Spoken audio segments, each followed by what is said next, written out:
Wow, that was fantastic. Thank you. Let's hear it for the People Gathering Choir and then the Andrea. Oh, okay, so continuing the theme that Denny started for me last week, for this whole month of February, it's about, come on, get real. That's what it's about, okay? A little echoey here, but that's okay. So come on, get real about life, get real about relationships, get real about what personal transformation really is. Because we do all of these coming together and we celebrate our spirituality, and it's like, do we take it into the world? Do we use it in our lives? Do we live it? That's what it's really about. Getting real and using these spiritual principles that we talk about. So this month we're getting real about some important aspects of life by bringing a large dose of reality, starting with that capital R, which means God. Oh, yes. It means God. Anything with a capital on it in our spirituality usually is a reference to the divine. We have the small R reality that we live. The large case R is talking about divinity. So we want to bring God to the table. We want to bring the divine to the table of our life. So last week we got real about life's lessons. And if you didn't hear the message, let me just say it was fabulous. It's on YouTube under my name, under Joyful Gathering Spiritual Center's name. Denny Flynn, one of our practitioners, delivered it. And so it is a fantastic, if you didn't listen to it, a fantastic talk on getting real in life. So today, this is the season of the greeting card, of the candy and the flowers and the lingerie industry. Just love. Just love, yes, ooh la la. Just I wear Eddie Bauer. No, I wear LL Bean flannels myself. I know it's too much information. That's about it. Let's go there. All right. But that's a certain kind of relationship, and that's not the kind that we want to talk about only today. So you needn't fear if you are not in a relationship, because this talk is for all of us, for each and every one of us, because the term relationship is so much bigger and so much broader than just a one-on-one relationship, although that's pretty cool too. But it's more. It's wherever you turn, wherever you are in this human experience, you are in relationship, are you not? Yes. You are in relationship with your family, whether you like it or not. You're in with your colleagues, your co-workers, your friends, with the clerk at the local Wawa or wherever you go. The other drivers on the road, those are my favorite, as you know. Those are my favorite relationships, yeah. You know, there's so many though, but there's also the one with yourself. The relationship with yourself and with the God of your being, the God of your understanding, whatever that looks like to you. To me, it is this divine energy, this loving energy that is all-encompassing. There is nothing outside of it. So today we're going to get real with what works and what doesn't work to create and sustain these genuine, real relationships in our lives, because we're always going to be in relationship. We are always going to be in it. How are we showing up? We have some tools for us to actually use so that we can implement this talk today. So you ready to get real about that? Yes. Yeah. All right, then we shall. So in Ernest Holmes, I got a lot of Ernest Holmes today, 365 Signs of the Mind, one of his books, he gave us a pretty powerful formula for doing this when he wrote, we can all live happily, harmoniously, and successfully with one another when each of us practices a conscious recognition of the presence of love within ourselves and within everyone. We can overcome the troubles and difficulties that we have allowed to enter our lives when we remember that love is that creating and sustaining presence within all.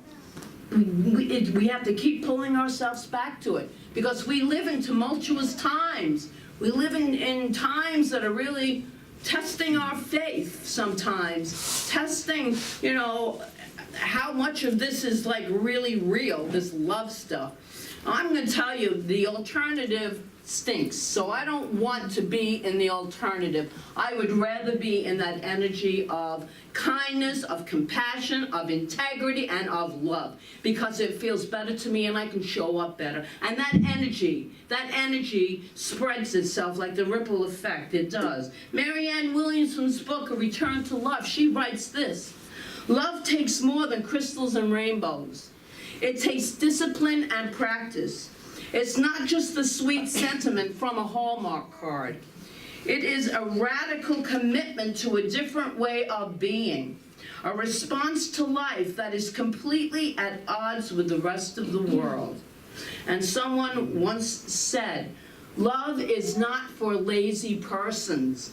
To exist in its fullness demands that we are very precise and strong in our gestures. That means in our thinking, in what we think, how we spread it. It's a deliberate discipline. It really is. It really is, because it's so easy to get angry. It's so easy to hang on to that anger. Just finished our radical forgiveness class. 20 people in that class, loving it.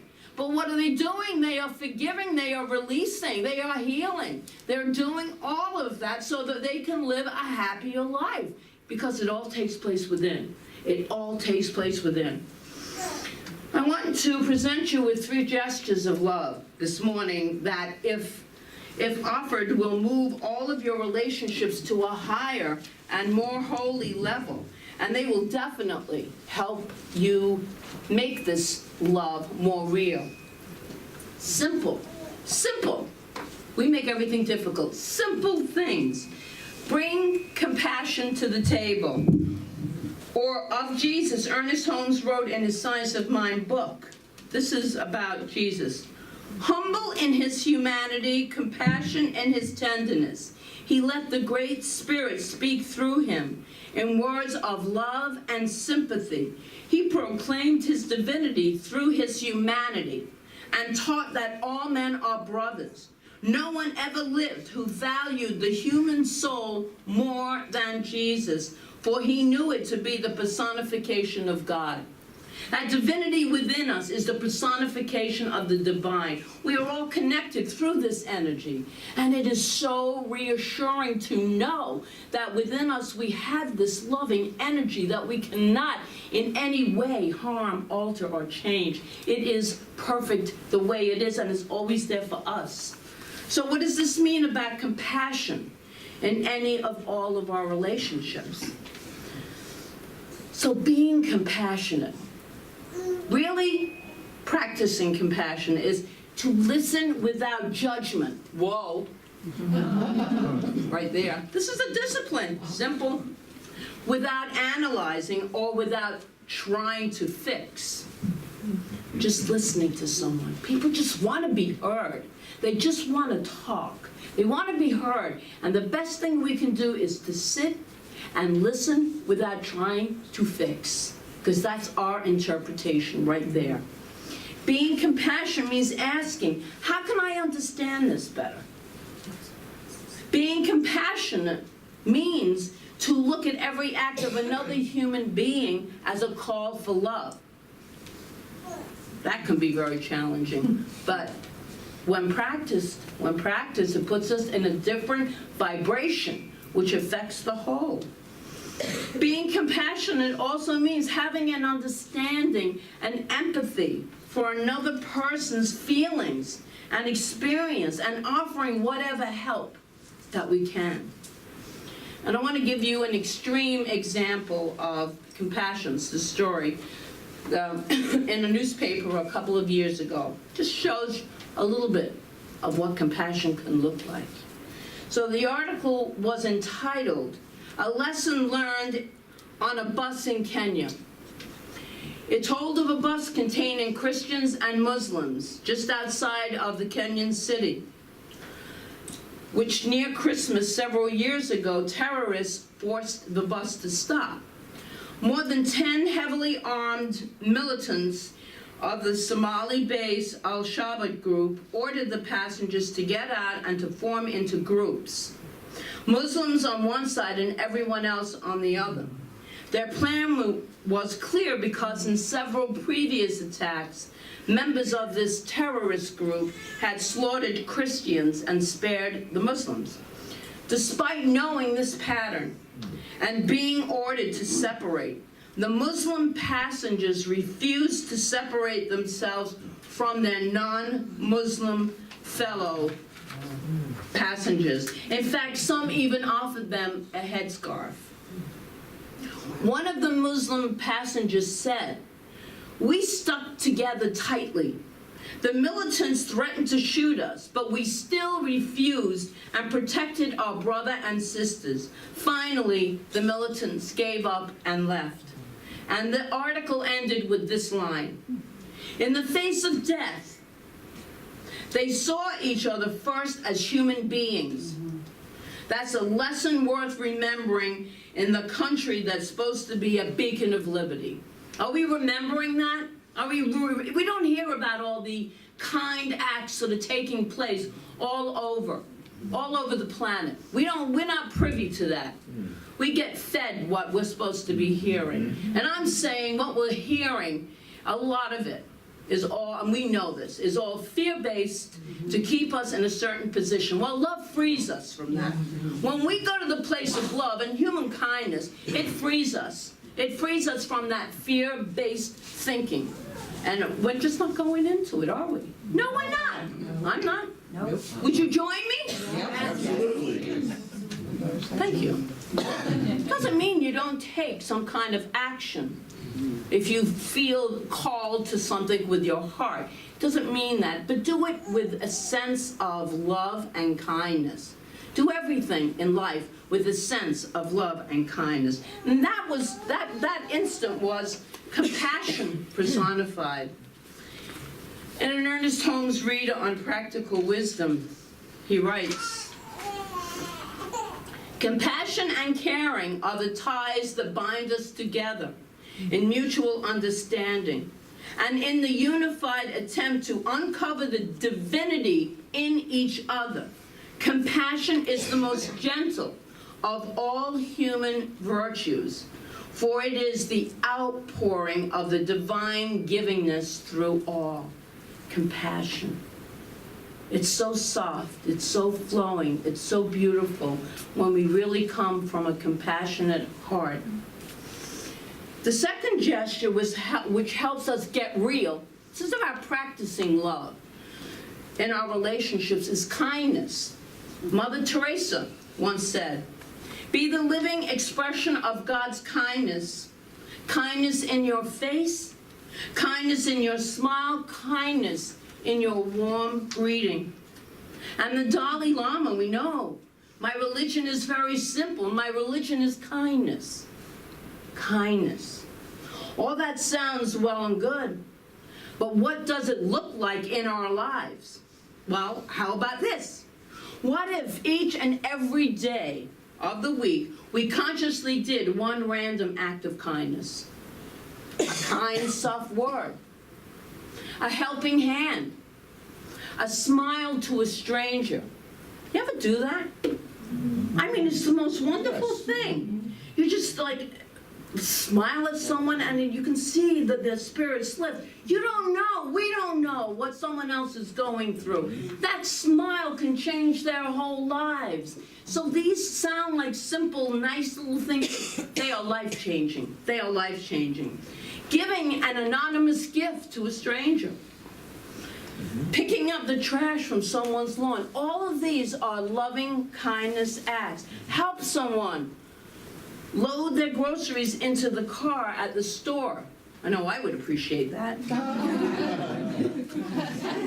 Don't put too much in the bag. It's too heavy. I can't lift, right?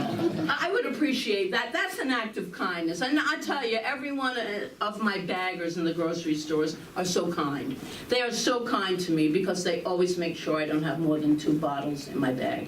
So I give such gratitude for that act of kindness. And the list, of course, is endless. It's endless. So my charge to you is to engage in one random act of kindness to a stranger each day over the next 7 weeks. 7 days. You can do 7 weeks, but 7 days, just to give it forming a habit, a good habit. Sometimes it's easier to show strangers those random acts than it is someone that we really love. Sometimes that can be really difficult. Lucy from Charlie Brown said it this way: I love mankind, it's people I can't stand. And it's in the people closet to us that we might say that about. The closest to us, the people who are the closest to us, sometimes are the most challenging. So for this week, how about a random act of kindness every day for those who are close to us as well? So that's 2 random acts of kindness for this whole week. People that we know, just do something really kind, say something really nice. Now write this down. Set an alarm on your phone. Do something so you won't go unconscious on Wednesday, the middle of the week, when we forget everything that went on Wednesday. So put an alarm on. When you say to yourself, what was that assignment that was so good that Rev Margaret said to do last week at Sunday service? Well, put it on. Because I know I'm supposed to be doing something, I just can't remember what. Just put it in your phone. You know, let the alarm go off so that we remember. We want to remember. And then we move into authenticity. The final genuine action that will promote beauty in any relationship might not seem so easy at first blush, but it's being authentic. It really is. It's a key way to show up in life, and we've talked about authenticity a lot. So being real about who you are, really accepting who you are and being real, honoring it for who you are. Being willing to show others your strengths as well as your weaknesses. Be willing to be vulnerable. Be willing to look foolish. I do it all the time. Trust me, it's okay. It doesn't matter. It makes people laugh, and that makes me laugh. So, you know, it's all part of being authentic, who you truly are.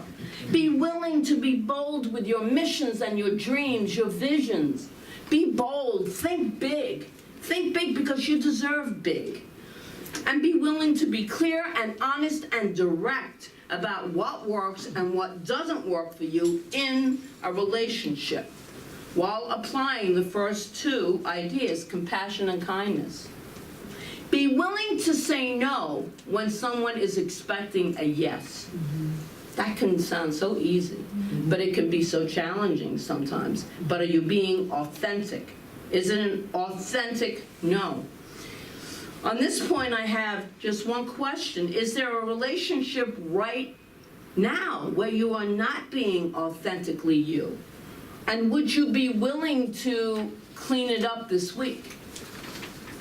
Those 3 attributes, compassion, kindness, and authenticity, when brought all together, changes. What a huge difference it makes in our relationships.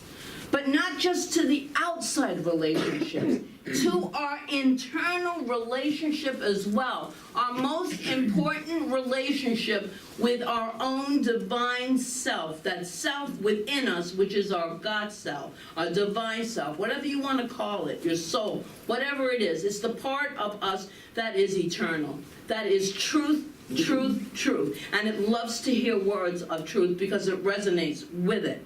So compassion for ourselves. Sometimes it's easier to show compassion for others? Are we showing compassion to ourselves? So in Help for Today by Ernest Holmes, you wrote this: we can have no understanding of divine compassion unless we ourselves first exercise compassion. And I will add, for ourselves. Compassion for ourselves. So hard on ourselves. Can we have compassion for ourselves even when we aren't compassionate and kind to others? Can we accept ourselves with love even when human frailties, flaws, and mistakes are in our face about ourselves? Have compassion? We're going through a lot. Can we look at those times where we are less than skillful in our relationships and take the growth opportunities and then move forward? We can always learn. That's what relationships are for, learning. So say this after me. I have compassion for myself. I have compassion for myself. As well as for all others. As well as for all others. And just hold that in your heart. It's so important. Kindness for ourselves. Kind. Engage in self-care and nurturing. Treat your body just like it's a temple. Take care of that physical vessel that is taking us through life in ways that promote its vitality and aliveness. Schedule activities that promote self-care. Put them on, I put them right on my calendar. Put them on your calendar.